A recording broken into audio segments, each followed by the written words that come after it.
నమస్తే. మనతో పాటు మాట్లాడడానికి Congress party senior leader Sanjay Reddy గారు అయితే ఉన్నారు. అక్క నమస్తే. సో ఏంటి మరి స్థానిక సంస్థల ఎన్నికలు అయితే రాష్ట్రంలో వస్తూ ఉన్నాయి. సో మరి ఎట్లా ఉండబోతుంది స్థానిక సంస్థల ఎన్నికలు ఈసారి? మరి వస్తాయి, ఎన్నికలు అనేది వస్తూనే ఉంటాయి. ప్రజాపాలనలో భాగంగా 2 సంవత్సరాలు పూర్తయ్యే సందర్భంలో చాలా చక్కటి ఇలా అంశాలు కూడా రేవంత్ అన్న మాట్లాడారు. ఒక విషయం ఏంటంటే నిజంగా కూడా డీసీసీ పదవుల గురించి తను మాట్లాడే విధానం కానీ, పార్టీలో మాట్లాడుతున్నప్పుడు సొంతంగా మా అన్ననే మాట్లాడుతుండు, మా తమ్ముడే మాట్లాడుతుండు, ఒక కాంగ్రెస్ లీడర్ మాట్లాడుతూ ఒక కాంగ్రెస్ కార్యకర్తలాగా మాట్లాడుతున్నట్టు అనిపించింది. ఎందుకంటే ఇవాళ ఆయన ఒక సీఎం అనే అహంకారం కూడా లేకుండా చాలా సింపుల్గా చాలా అదిగా మాట్లాడిండ్రు. నాకైతే చాలా సంతోషం అనిపించింది. నేను అనేది ఏం తమ్మి అంటే ఇలాంటి ఉత్తమైన సీఎంను పట్టుకొని బీఆర్ఎస్ పార్టీ దీక్ష దివాసులో అంటే బీఆర్ఎస్ నాయకులు కొంతమంది కేసీఆర్ లేకపోతే ఇప్పుడు రేవంత్ రెడ్డికి సీఎం పదవి ఎక్కడిది, మహేష్ కుమార్ గౌడ్కి పీసీసీ పదవి ఎక్కడిది అని చెప్పేసి మాట్లాడుతూ ఉన్నారు. ఒకటే తమ్మి, ఆ పావని గౌడ్ అనేది ఒకటి ఉంది, అది బర్రె అడ్డంగా బలిసింది. అది అడ్డంగా బలిసి ఆ డ్రామారావు ఉండుగా కేటీ రామారావు, ఆ డ్రామారావు ఇచ్చిన స్క్రిప్ట్ అది పేడ ఆర్టిస్టు జీతం తీసుకొని అది పిచ్చి పిచ్చిగా వాగుతూ ఇవాళ ఒక సీఎంను పట్టుకొని ఎందుకంటే తమ్మి మీ టీవీలో కూడా ఇది చూపించాలి. ఎందుకంటే ఇప్పుడు ఆధారాలు లేకుండా అక్క మాట్లాడింది అంటే మీరు కూడా కొంచెము ఇబ్బంది పడతారు కదా తమ్మి. ఇంకొకసారి చూడండి, మీరు అమ్మాయి మాట్లాడి కింద ఇది వీడియో పెట్టండి, అది మాట్లాడిన మాటలు కూడా మీరు వినాలి. తెలంగాణ రాకపోతే వీనికి పీసీసీ చీఫ్ ఎక్కడిది, వానికే ముఖ్యమంత్రి ఎక్కడిది? వీళ్ళందరూ పెట్టుకొని పదవులు గులుకుతున్న పదవులు కేసీఆర్ గారి భిక్ష ఇదంతా. ఆ భిక్షను పట్టుకొని రేపు కేసీఆర్ గారు ఎక్కడన్నా కనబడితే కాళ్ళుగా మొక్కి ఆ కాళ్ళకు కడిగి ఆ నీళ్ళని మీ తలల మీద చల్లుకోరి. ఇంతకన్నా బుద్ధి వస్తుంది, జ్ఞానం వస్తుంది. ఇంకొకసారి కేసీఆర్ గారి మీద కానీ ఉద్యమం మీద కానివ్వండి అవాకులు చెవాకులు పేలిరు అనుకోని మూతి పండ్లు రాలగొడతారు తెలంగాణ ప్రజలు. అంటే ఇప్పుడు దీన్ని ఎవడు వలగొట్టాలి తమ్మి? దీని పండ్లు ఎవడు రాలగొట్టాలి? ఒక తెలంగాణ రాష్ట్ర ముఖ్యమంత్రిని పట్టుకొని వాడంటదా? ఇది దమ్మల వల్ల చెప్తున్నా, చెప్పుతో కొడతా. నేను ఏమనుకుంటున్నావే, పీసీసీ గారిని ఒక గౌడు బిడ్డను ఒక పీసీసీ ప్రెసిడెంట్ మహేష్ అన్నను నువ్వు వాడు వీడంటావే? How dare you, useless fellow, waste Mohan దానా, అడ్డంగా బలిసినావు, కోస్తే 10 ఊర్లకు సరిపోతావు. నీ తాట తీస్తాం బిడ్డ, ఇంకొకసారి వాడు వీడన్నావంటే. తెలంగాణ లేకపోతే కేసీఆర్ ఏడు ఉండే సీఎం, మీ డ్రామారావు ఉన్నాడు, మీ కేటీ రామారావు మంత్రి ఎట్లయితాడే? బాతులు కనుక్కుంటాడు, చిప్పలు దవ్వుకునేటోని తీసుకొచ్చి ఐటీ మినిస్టర్ని చేసిరు. సిగ్గులేందానా? ఇక ఇవాళ కల్వకుంట్ల కవిత ఎంపీ అయ్యేదానే? ఇవాళ సోనియా గాంధీ లేకపోతే, కాంగ్రెస్ పార్టీ లేకపోతే హరీష్ రావు మంత్రి అయ్యేటోడానే, ఇరిగేషన్ మంత్రి. సంతోష్ రావు గారికి పదవి ఎట్లొచ్చేది? కేసీఆర్కి 2 సార్లు సీఎం ఎట్లొచ్చిందే? కాంగ్రెస్ పార్టీ సోనియా గాంధీ గారు కాళ్ళ మీద పడ్డప్పుడు తెలియదానే? బోర్ల బక్కల పడ్డప్పుడు కాళ్ళ మీద పడ్డది మీరు. దళితుని ముఖ్యమంత్రిని చేస్తా అని చెప్పి జూటా మాటలు మాట్లాడి, దగాకోరు మాటలు మాట్లాడి తెలంగాణకు వచ్చి మాట మార్చి దళితులను ముఖ్యమంత్రిని చేస్తా అని చెప్పి తను సీఎం అయిండు.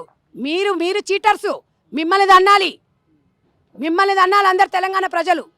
సో ఇంకోటి ఏంటంటే బతుకమ్మ చీరల విషయంలో కూడా మొన్న రేవంత్ రెడ్డి గారు స్థానిక సంస్థల ఎన్నికలను ఉద్దేశించుకొని కేవలం ప్రజల్ని మభ్యపెట్టడం కోసమే చీరలు అనేది తీసుకొచ్చిల్లు అని చెప్పేసి మాట్లాడుతూ ఉన్నారు.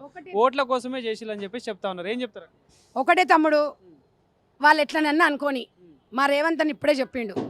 నిజంగా కూడా ఆ చీరలు కట్టుకొని పోతే ఊర్లల్లా సంతోషపడుతురు మా ఎక్కలు అన్నారు. మీకు ఒక విషయం తెలియదంటే ఇప్పుడే మా రేవంత్ అని ఒక విషయం చెప్పిండు.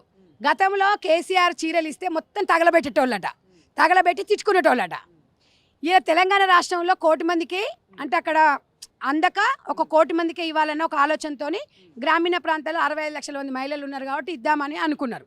పట్టణ ప్రాంతాల్లో 35 లక్షల మంది, మొత్తం 1 కోటి మందికి అనుకున్నాం. 1 కోటి మందికి ఇస్తే 1 కోటి మందికే ఇచ్చిండేంది రేవంత్ అన్న, మాకెందుకు ఇవ్వలేదు అనే మాట మాట్లాడుకు తిడుతున్నారు. దేనికి ఇస్తలేరు అని తిడుతున్నారు. చీరలు ఇస్తే తగలబెట్టి ఈ చీరలు గిట్లు ఇచ్చిండని చెప్పి కేసీఆర్ని తిట్టిరు. మేమేమో అంటే రేవంత్ అన్న మాకిస్తలేడు అని జనాలు తిట్టుకుంటున్నారు. అంటే మరి ఆ చీర మంచిగా ఉన్నట్ట లేనట్టు ఒక మాట చెప్పండి. అది ఆలోచించాలి. ఎవడో కళ్ళల కాకులు పడుచుకుంటారు. ఎందుకంటే వీళ్ళు ఇచ్చిన చీరలు పిల్లల లంగోట్లకు కూడా వణికి రాకపోయేది. ఇలా కలర్ఫుల్ చీరలు ఉన్నాయి. మళ్ళీ అందులో ఒకటి వీళ్ళది ఎట్టుందా అంటే, అన్నం ఉందంటే అందులో ఒక గుడ్డు ఉందా అన్నట్టుగా మాట్లాడుతున్నారు. నేను గుడ్డు ఉంటే ఇంకా బాగుండేదని. వేస్ట్ మొహాన్లారా, ఇచ్చిన చీరతోని చాలా చక్కగా హ్యాపీగా తెలంగాణ ప్రజలు ఉన్నారు.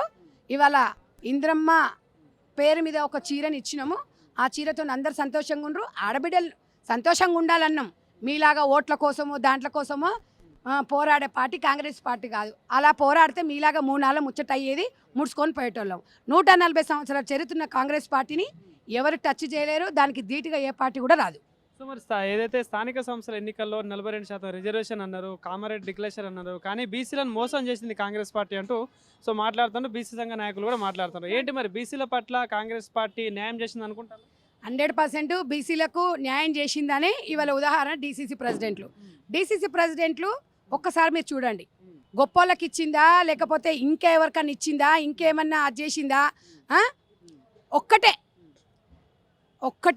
గుర్తుపెట్టుకోవాలి తమ్మి. మీరు డీసీసీ ప్రెసిడెంట్ల వాళ్ళని చూస్తే కోటేశ్వర్ల, లేకపోతే నాకు తెలిసి ఓసీలకు చాలా తక్కువ మందికి ఇచ్చింది, బీసీ బిడ్డలకు ఇచ్చింది, ఆదివాసీ బిడ్డలకు ఇచ్చింది, ఆడపిల్లలకు ఇచ్చింది ఇలా డీసీసీ ప్రెసిడెంట్లు.